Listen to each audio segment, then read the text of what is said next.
Hi, I'm Derrick Jensen. This is Resistance Radio on the Progressive Radio Network. My guests today are Richard Olson and Cheyenne Olson. Richard Olson is chair of the board of Sustainable Berea, a community nonprofit, and director of the Berea Urban Farm. He has advanced degrees in ecology and sustainable agriculture and many years of experience conducting basic and applied research in forest ecology. He recently retired from the faculty of Berea College, where he taught sustainability, environmental justice, and ecological restoration. Cheyenne Olson is executive director of Sustainable Berea. She received her Ph.D. in communications from the University of Kentucky and secured a Fulbright Post-doc in Australia to study the impact of Rupert Murdoch on the creation and presentation of news. Cheyenne has transformed her yard into an edible landscape and raised a small flock of chickens. In 2018, she designed and implemented Harvesting Hope, a job training program for women recovering from opioid addiction. So first, thank you for your work in the world, and second, thank you for being on the program. You're very welcome. Yeah, our pleasure. So what is Sustainable Berea and where did it come from? So Sustainable Berea started in 2005 with a group of people sitting around a coffee table thinking about the state of the world and what was happening that we didn't like. And we started with a film, The End of Suburbia, to gather people together to watch that. And the next big event we had was a rain barrel festival where we had an educational component with 15 nonprofits talking about water conservation and water management, and that kind of put Sustainable Berea on the scene in our community. And now we're in the rain barrel business, so we produce retrofitted rain barrels all year round. We have done a lot of projects to tap into our community and see what our community needs and wants. We've had guest lectures, we've had workshops, we've had 100-mile potlucks, we've had neighborhood food feasts, and reskilling exercises, classes. And what we keep coming back to is the importance of food and growing food, and we're constantly shocked because there are a lot of people who don't know where their food comes from. They think it comes from a grocery store, and they don't want to eat anything that is, from the dirt, from the earth. So it's my opinion that we're very, very messed up because we've lost connection with the earth. We live, in high rises and on cement, and we're just totally disconnected. So having people learn about food and grow food and harvest food and can food and do that with your neighbors builds community, makes our neighborhoods safer, adds more vibrancy to our local food economy. And so we are getting ready to go into our 5th annual Berea Victory Garden Blitz, where we round up about 120 volunteers and they install raised beds in the yards of low-income families, and then we have a variety of classes to teach them how to use their raised beds, and so that's coming up in April. So we do a lot of things, Derrick. we never rest.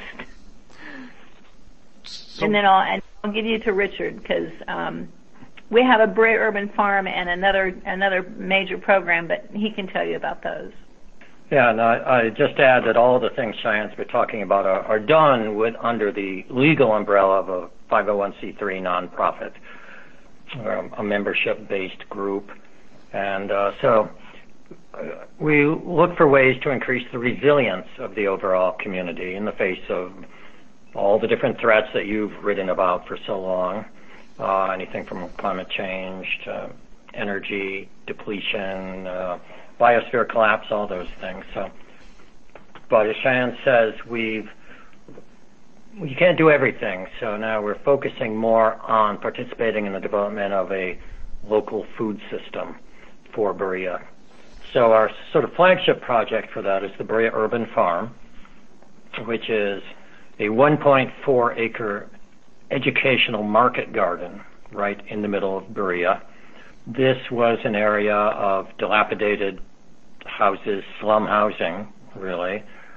And so between some private individuals and contribution from the city, the 1.4 acres was purchased, those buildings removed, and So we've been proceeding then. We've put in a lot of infrastructure, high tunnels, greenhouses, packing and washing a shed. So we call ourselves an educational market garden because we grow food, but the more important thing that we do is we teach people to grow food. Because really, in the end, the social capital, I think, is the real thing that we're trying to leverage to make a difference in the community. But we try to grow in a way that restores the land. It was a brown field when we got it. And now through bringing in and producing lots of compost, lots of cover crops, we've built soil, we've improved the habitat. I saw more birds on the farm this past summer than I've ever seen. We create jobs and we build community. So the farm's an important part of our efforts. So before I want to ask you more about the raised beds in a moment, but before we go there, I'm going to do two things at once. One is to ask you what is the importance of food, why food, and the other is to do a quote by John Mohawk that is, there is no sovereignty without food sovereignty, which kind of answers the question. But so can you take either of those anywhere you want? Yeah, I'll go first, Derrick. We live in a town that has 2 designated food deserts by the USDA. So we have a Walmart at one end of town, and we have a Save-A-Lot at the other end of town, and neither of those places have very good food. And in between those 2 places, we have lots of fast food restaurants and gas stations that sell junk, and people who do not have cars or transportation to either of those food places end up living off of fast food and junk food. 30% of the population in Berea lives under the national poverty level, and a local survey that was conducted by the Community Farm Alliance here in Berea 3 years ago showed that 50% of children under age 18 have experienced food insecurity in the last 2 years. So while people think that Berea is this wonderful place with a wealthy private liberal arts college, which that is true, a lot of people just don't see the other side of Berea, and it's the other side that we are concerned with.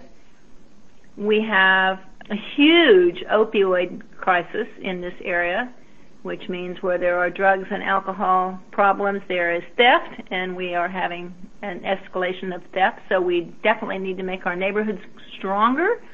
And when you have gardening in your yard and your neighbor's yard, and you have your kids work in the garden and share the food, you build community and everybody becomes safer, and hopefully people have better health and better nutrition from the food that they produce. And even if they don't produce a lot, which nobody produces a lot, but some, and then you can share with other people and attack the diabetes problem. We have a lot of people that are overweight.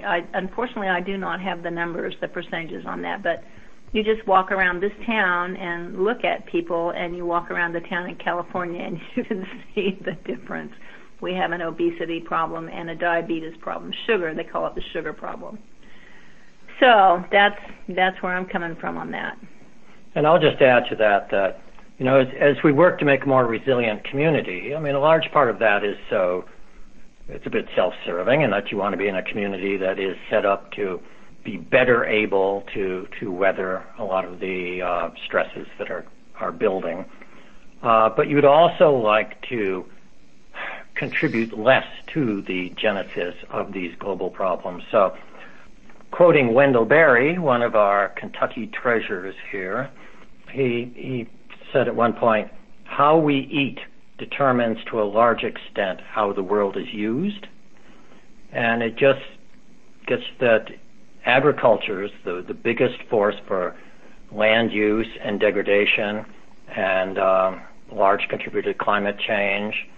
And also, it's not the world includes other species, livestock, mistreatment, and so to the extent that we can grow more of our own food locally in a humane and restorative way, it's just a little bit of a contribution to addressing some of these global problems that we often think what could we do? Well, this is where we could start. So tell me more about your raised bed program of giving those. First, how long have you been doing it? How many have you put out? And then how many of those are still being used in a couple years, and so on? Yeah, Derrick, we started the Berea Victory Garden Blitz it was 5 years ago, so that'd be 2013. Yeah, in 2013. And we raise money from people who want to pay a bed forward. So it costs $100 to buy your own bed. That's the full price. And then it costs, then there's a sliding scale. We ask people to pay whatever they can pay. And people who can't pay anything have to pay $25. Well, every once in a while I let somebody slip through, but we found that it's better if people pay something. So we have the same logo, the same dynamic, bright yellow and green signage. It's like a stamp in the community. People know about the Blitz. We're going into our 5th year. We put it all over Facebook. We put posters all over town. I go to all the service clubs, and the churches and everybody else and say, okay, the Blitz is coming. We need volunteers. We need trucks. We need people to work for 2 days. We need people who can bring hammers and saws and shovels. And so we try to reach as many people in the community as possible and round people up. And then we get the lumber trucked in from a lumber mill that's about an hour and a half away. And we saw the boards and start constructing the beds. We have to pre-drill the holes and put the deck screws in, and then the next morning. So that's done on all day Friday, and then Saturday we start installing beds on Friday night, and then do the rest of Saturday, and then we have a big party, a big dinner. People cook food and bring it, and we have a dinner to celebrate the work that we've done. And sometimes it rains and makes it a little uncomfortable, but the first Blitz we sold 137 beds. The second one we sold 189 beds.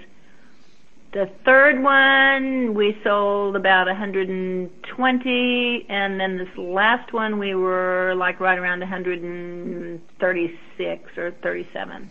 I was only going to do 100, but I couldn't stop. So it's really an amazing thing because people go in their trucks with their beds and their dirt up to the hollers where the low-income family might be, and they've never been in a holler and they've never met somebody that lives in a house in the holler. And so people get to meet each other, and the phrase they're normally people who would not mix is very appropriate. People really have a good time. They really like the Blitz, and so we're ready for year 5. Did I answer all your questions? Oh, how many beds? Oh, 502.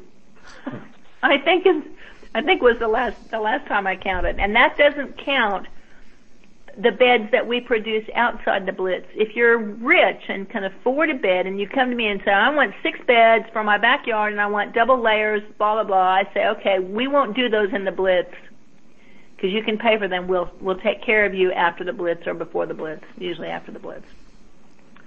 So that 502 are the beds that are produced in the Blitz, not all the beds that we've produced since we've been in bed producing business. And what percentage of these do you think continue to be used, and what percent just get used once and then after that they're a kitty litter box? I am guessing that, somewhere between 10 and 20% would not be in use. I do see beds. I know where most of the beds are, and in fact, today I went to the post office and I looked next door at the bank, and they've taken their bed out, which I'm just gonna have to go talk to someone about that, because if they would have asked me, I would have taken the bed and given it to someone. I don't know what they did with it, but it's not there. So, yeah. So sometimes people do take them out or don't use them, but I think it's a low percentage, very low percentage. And Derrick, I think what contributes to that pretty good success rate is we don't just plop beds down there. We offer a variety of workshops to teach people basic gardening. We provide handouts to them, little bags of measured out fertilizer with instructions. We will connect people with a garden mentor if they'd like somebody to come and, just look what they're doing and give them some on-the-site advice. So really, we're installing raised beds, but we're teaching people. And so those two things go hand in hand. Yeah, and I wanted to throw in too, I was just occurred to me, we put 20 beds in the Berea Community School for fifth graders. We put more than 20, probably close to 25 or 24, in a community garden that's just getting up and going. The East Ridge Garden we supplied with trees and beds when it got going. We've put beds in the daycare centers where people teach the kids to grow and eat the food. That's been a really fun project. And then we try to get them, we've got them in 4 or 5 churches around town. That's not very many because we've got about 70 churches, but 4 or 5 churches. And we encourage people to teach the children about growing food. So it's not just individuals, and we put them in front of businesses too. So we like to get raised beds everywhere.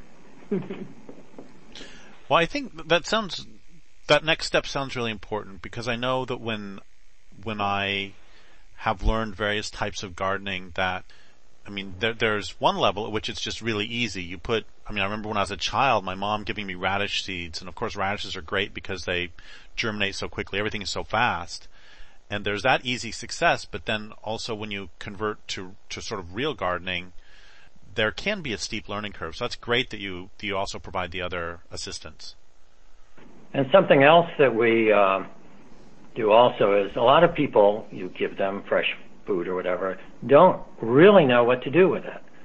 Cooking has sort of fallen by the wayside. It's a skill a lot of people have. We don't teach home ec in the schools or whatever. So we have given basic cooking classes and worked with people to, if you grow it, well, here's what you can do with it then. This is a less political question than many of mine, but I'm just curious, what do most people grow in their beds? Well, I think the main things you see, tomatoes are always a classic and a favorite. Sweet peppers, lettuce and other greens, your radishes, that's a great example, fast. So I think those would be the main ones you'd see. A lot of people do squash and cucumbers. And some people have 2 beds and they designate one for food for the pollinators. Oh, that's great. Yeah. We're happy for people to do that, and we have some pollinator pathways on our farm, on the Berea Urban Farm, that show the names of the pollinators, so people can take that little tour on that pollinator pathway and see the names of the flowers and plants that they like, and can take those and plant them for the bees. I'm sorry, go ahead, please. No, that's fine. I was done. I have a friend who years ago taught fairly young children, and one time they took an elementary school group of children to botanical garden, and the children were running away terrified from butterflies because they thought the butterflies would bite them. And my point is that just the fact that you have people growing for pollinators is a huge step up from these other children I was just mentioning who were afraid of butterflies because they'd never seen butterflies. Yeah. Yeah, and people who, they're afraid of bees or whatever. Oh, they'll sting, they'll sting. If they start, all of a sudden they find themselves as a bee advocate.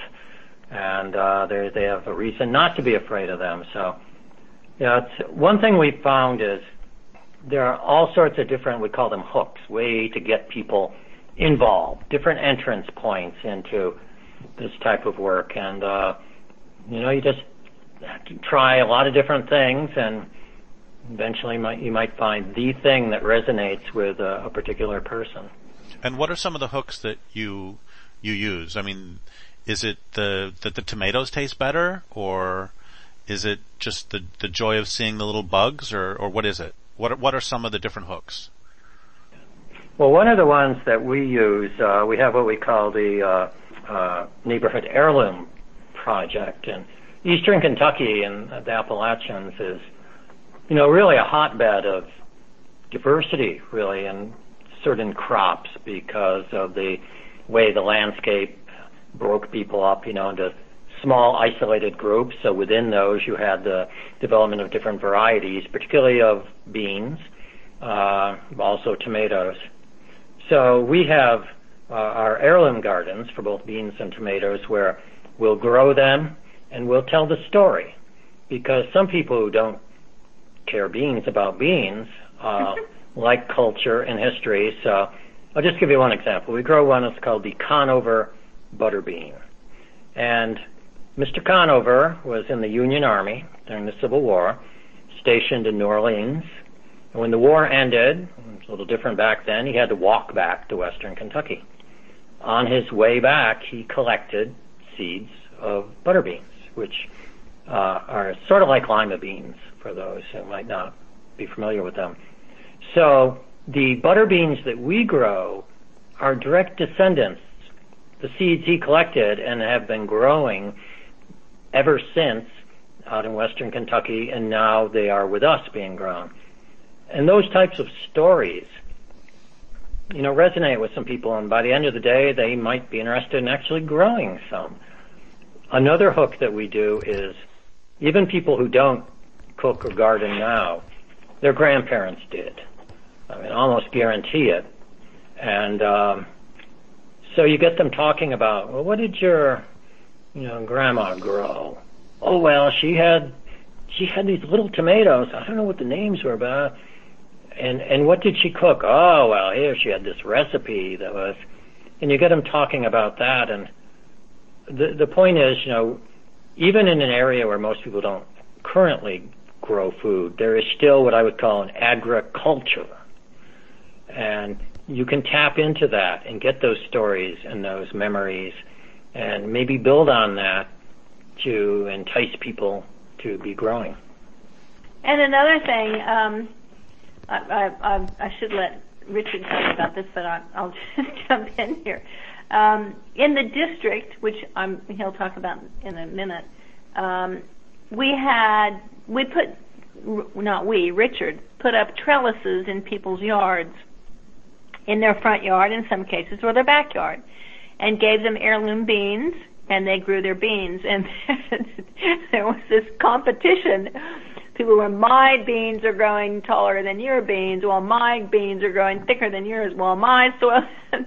So it kind of spread through the neighborhood that we live in, and of course we had our beans trellis here in a couple of different places on the farm. So that was fun to get people, and they'd never done beans before. So, and then of course they had their friends over, and they all ate the beans, and so it was fun.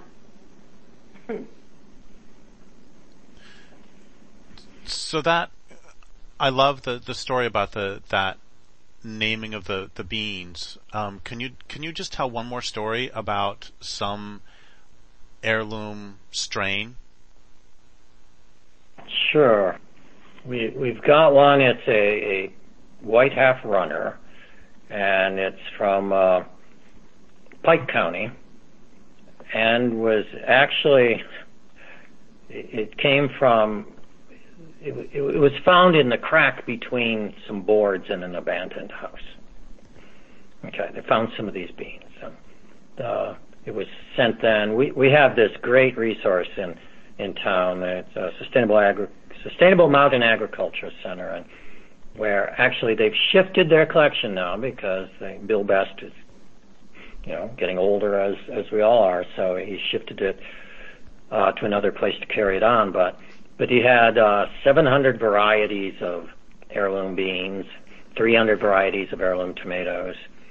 And so one of his was literally they found 4 seed between the boards of an abandoned house. And he planted them, and one of them sprouted. And from that, then there's this, pretty good bean now, which a fair number of people grow.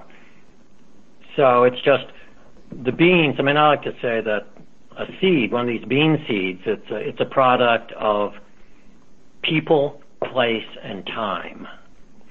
You have families that have been growing these beans year after year, saving the seeds. The plants that do best are the ones adapted to their particular area, and so it's a bit of evolution there of a new variety, and we've lost a lot of that diversity for the same reasons we've lost it throughout agriculture. But I think Appalachia has retained more of that genetic diversity of these crops than a lot of places, just again because of the way people are distributed across the landscape. Yeah, and I want to throw in just another anecdote here. Bill Best, our lovely Bill Best, was at a conference having a dinner at some big hotel in Chicago or Kansas City or something like that, and he had a plate of food put in front of him, and there were 4 or 5 beans on the plate, and he tried to eat one, and it was totally disgusting. So he called the waiter over and said, I would like you to tell me about this bean. Where did you get it? Where did it come from? And he said, oh, we don't serve beans to be eaten. They're just a garnish. And that made Bill so mad. He was furious. He's told that story. I've heard him tell it several times. But let me tell you, Derrick, just for listeners who might not have had real beans, the beans that you get, at restaurants and all, they're very thin, right? Kind of pencil-like, stringy. It's because once the seeds start to develop in them, they become incredibly tough. You can't eat them. The only chance of eating them is to take them really young. These heirloom beans, you can grow them out. The beans fully developed, the pods are still tender, which means you cook them and you get all that protein. They're a great protein source because the beans you can let them fully develop like that. Or you can grow them out then and shell them for dried beans. And the taste is just, I sound like there's no zealot like a recent convert, but the taste really is incredible on some of these heirloom beans. And yeah, the ones you get at the restaurants you'll never be able to face again. Well, a couple of stories about that. One is I moved to Northern California 20 years ago, and up until then, I always thought that berries were basically little overpriced packages of slightly sweet water, and now I live just literally a half a mile from an organic blueberry farm that has these heirloom blueberries, and then right now I'm looking at blackberry bushes that are outside and huckleberry bushes, and I have become, as you say, a zealot for berries now and my point is, until I moved here, I had never had a berry. I had only had berry TM, sort of a industrial one. And then one more story is I've grown up in places that have never had warm nights. So Colorado, lived in Nevada, lived in northern Idaho, and these are not places that really do tomatoes great. And so my experience of tomatoes was basically that they are garnish on a plate, kind of like those beans, that it's just provides a little bit of color on the plate and you can eat it, but it tastes like nothing. And then 2 years ago, I was at a feed store walking out, and somebody had some heirloom tomatoes that they'd grown just up in the mountains where it stays warm at night during the summer. and they were selling them. I was like, what the heck, I'll just buy some. And all of a sudden, I didn't understand why anybody ever invented candy, because why would you have candy when you have tomatoes? Because they were the sweetest. I understood how people could perceive eating as an art form and also sort of cooking as an art form, because the tastes were delicate, they were ever shifting. And I'll stop my proselytizing about the glories of tomatoes now, but this is just, it's there are a lot of foods that I don't like, that when I've had them that were homegrown, that actually I found out that I never actually disliked this particular vegetable. Yeah, I mean, I'm like that with butter beans. When I grew up in the north, we had lima beans. My mother would buy these blocks of frozen lima beans and serve them, and they tasted like sawdust, and I just hated them. So, but when I had my first butter beans that I'd grown, great. So there's a book that I used to buy every year, and or every time they put one out, and I haven't bought it for years, but it was, I think it's called something like Seed Saver's Handbook or something, and it was a catalog. I probably have the title wrong. It's a catalog of where you can buy different varieties of various vegetable seeds. And one of the things that always struck me about this is in the introduction, it said something to the effect of, the way to use this book is to figure out, so you can buy a type of runner bean that you really like, or a type of cucumber that you can really like. That's one way to use the book. Another way to use the book is to understand the loss of this diversity, and so can you talk? Some people who listen to my show regularly might be wondering why we're caring about butter beans, but there's a collapse of diversity in vegetable varieties that is in many ways as striking as the collapse of biodiversity in general. Do you want to talk about that for just a moment? You have some, but can you talk about a little bit more? Sure. Well, I mean, the driver behind the collapse of the loss of diversity in agricultural crops is, it's largely economically driven, as we went to a more of a industrial agricultural model, and you want to grow huge areas of the same thing. You want to be able to harvest it green, so a machine can do it, and it can be shipped a long distance, and at least won't be rotten by the time it gets to the store. And so, with that, as more and more people left the land as part of that movement into the cities, lost the connection with the family farm and the seeds that they'd saved, then they were reliant on the industrial agriculture. And so you're down to, a handful of varieties for some crops. I know for field corn, you look in the catalogs, there's all these different numbers, of varieties in there, but you look at the genetics and they all come from a couple primary sources. So we really are limiting the genetics. And why does that matter? Well, the next time the new tomato disease comes through, if all you've got is one or two varieties of tomatoes in most of the farms, and those varieties are not resistant to that, ask the Irish how that worked for them, for their potatoes. So even if you're just totally self-serving and would like to have a secure food supply, then, diversity contributes to resilience. And as we lose diversity for various economic reasons, that's a problem. So there's a couple topics I would like to still cover. We have 15 minutes left. And one topic is, you've mentioned, not today, but you've mentioned to me before that about putting in fruit trees in the city. There's that I want to ask you about, and then in a moment I want to ask you about how it's wonderful what you're doing, but when we've talked before, you also talked about how these efforts are insufficient. So I want you to be thinking about that while we first talk about the trees. So can you talk about your program to put in fruit and nut trees in the city?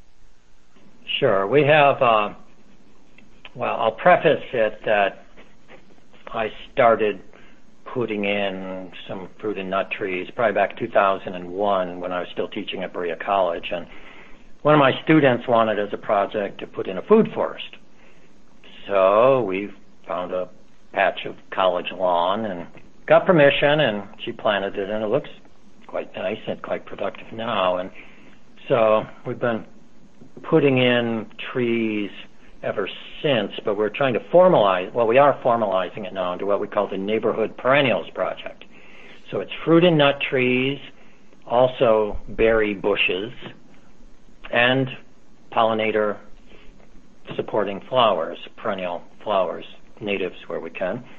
So it's all of these things, and Berea as a city does not have a street tree program. The city does not plant or maintain trees along the streets. So, but a lot of people do on their own properties.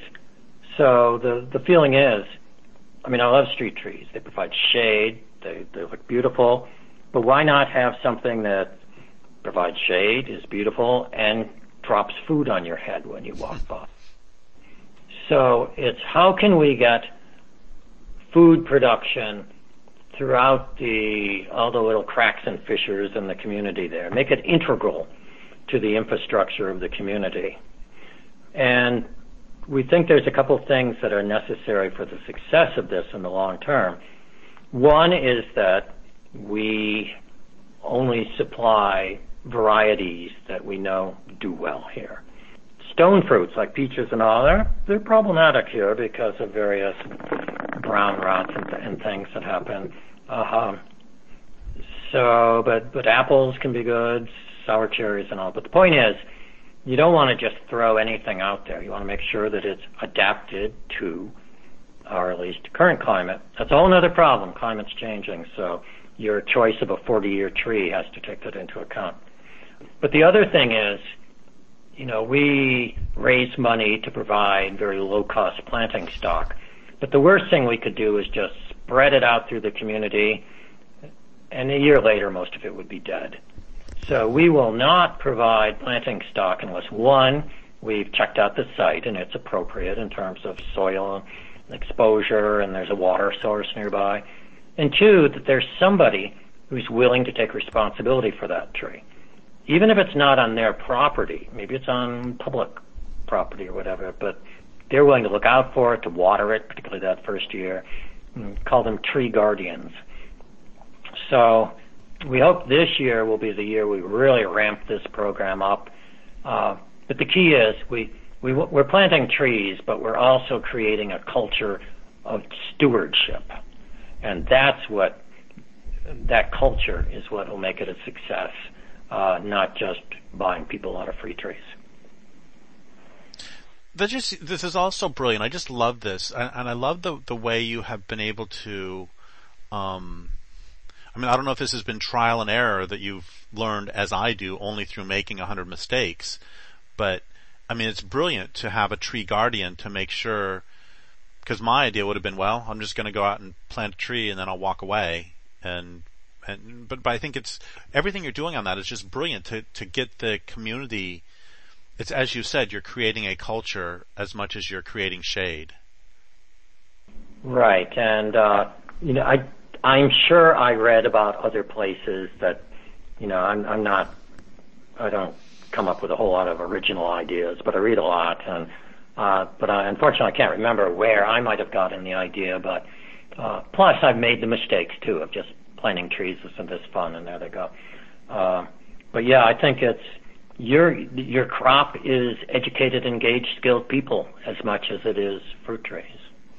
So how does this actually work? So the apple tree is now 15 years old or whatever. It's old enough to grow fruit, and it's on the street. And so do just random people, when they're walking down the street, they pick an apple and eat it? How does that work?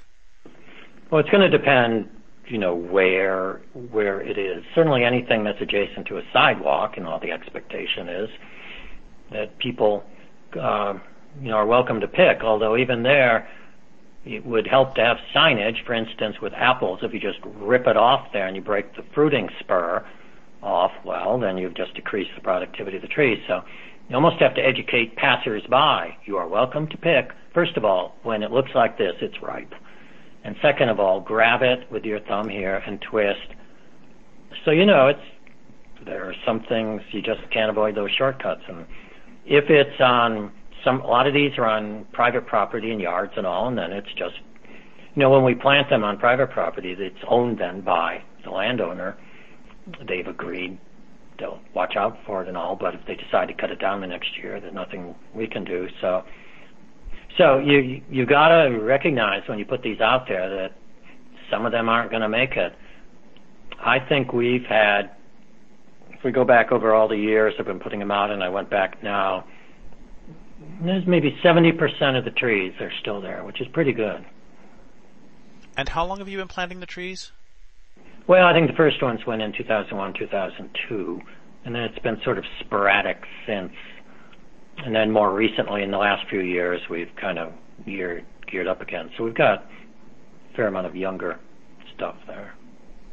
But for instance, we put in 10 trees along the walkway into the community school here, and 2 of them died. After 2 years, they'd lost 2. But I didn't think that was too bad. So when the 3 of us talked earlier this month, and at that time you expressed that, and I think all the work you're doing is fantastic, and at the same time you were saying that there also, that what you're doing is, that you also recognize the limitations, that this is necessary but not sufficient, I think the logicians would say. So can you talk a little bit about that? Yeah, this is an ongoing point of discussion, both in our household and with the broader community. But I'm a believer in, lay out the facts, please, even if they're, not the brightest future. So, for instance, food growing. Wow, we've got some fruit trees now in Berea, and we've got these raised beds, and but by my estimate, it takes 80,000 pounds of food a day to feed the city of Berea. Okay, do the math. All the raised beds we put out and everything. Maybe we grow a week's worth of food each year. Okay, so, but that to me, that's just necessary information. If our goal really is to have, we'll never be self-sufficient, but what would be a significant contribution to both food security and health and aesthetics and everything? And so maybe that's 20% of your food if you could grow.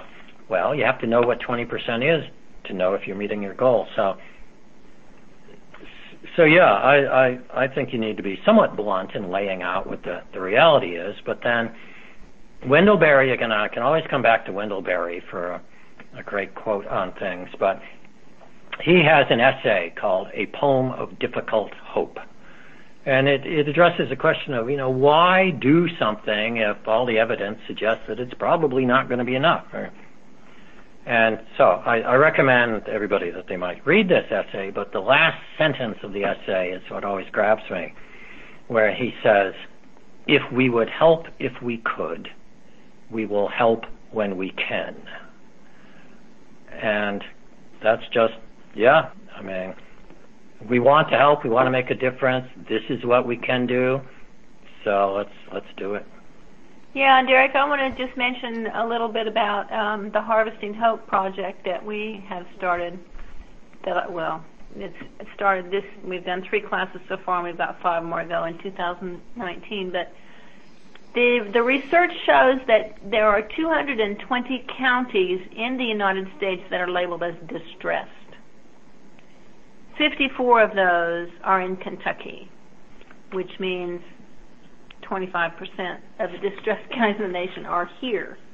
You know that the opioid epidemic is a real crisis in this nation. In fact, the latest statistics show that the leading cause of death for Americans under 55 is overdose because of opioid addicts. Every 11 minutes, another life is lost. And the opioid epidemic killed more people than those in the war in Vietnam and Iraq combined. So we have a problem. And it's really comforting for me to know that we have an organization called Sustainable Berea that can adapt to issues that are critical that are facing our community, that are health issues, education issues, whatever. So Harvesting Hope works in 4-week segments with 4 women, and they work on the farm, and they get paid. So they learn how to show up for work, and Richard is their boss, so he makes sure that they have the educational component of learning as well as working. And then we teach them how to balance a checkbook. They do financial literacy. They go and talk to nonprofits. They go and work with business people and hear their stories. It's a really fast and hard and full program, and we've run 12 women through, and 4 of them are missing. They're not with us anymore. So that just shows us how hard it is. We've got 8 that are strong and 4 that are out there doing what they do. But it shows our community that we're responsive. It shows people that we need to do something to help the community, to make the community more resilient. And, the drug crisis is going to overrun all of us if we don't get our communities together to do something to address the issues. So, it's never enough. No, it's never enough. It's not enough. Running 32 women through a program is not going to save Berea from opioid addiction, but at least maybe somebody else will see what we've done and talk to us, and they can start their own program. In fact, we got invited to Sterling, Illinois 2 weeks ago and went up there and talked to the mayor and the city councilor about a lot of issues, the opioid program and the tree program in particular. So, you just keep reaching out and finding people that are like-minded, and that's what we do instead of sitting around watching TV. We don't have a TV. Well, that's one of the reasons that I wanted to interview you, is because I really have a similar feeling about this. And of course, my writing is insufficient to stop the destruction of the planet, and any timber sale appeals that somebody does, or lawsuits stopping dams, it's all insufficient by itself. But I have no patience for the people who use the argument that, well, it's not sufficient, so let's party, or let's not.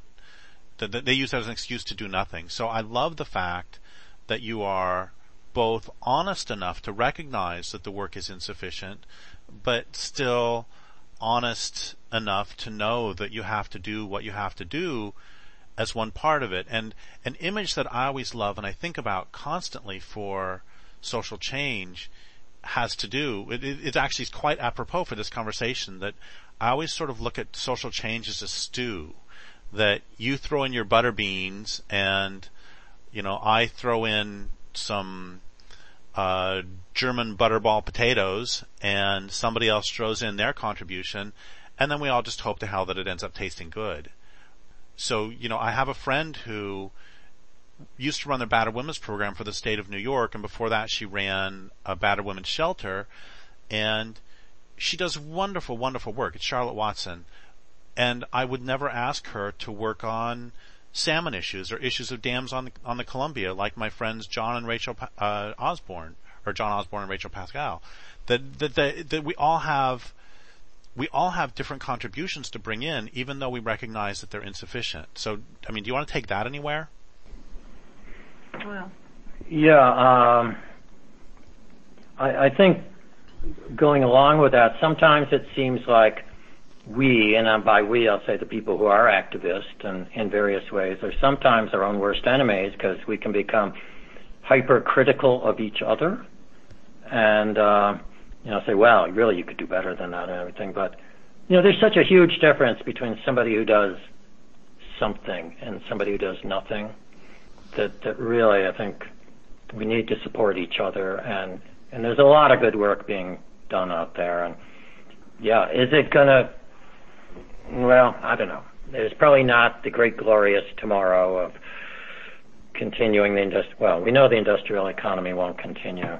But I do hope that if enough of us do things, that it will help something good to make it through to the other side. And I don't know what that will be, but I think it'll be more than would happen if we don't do it.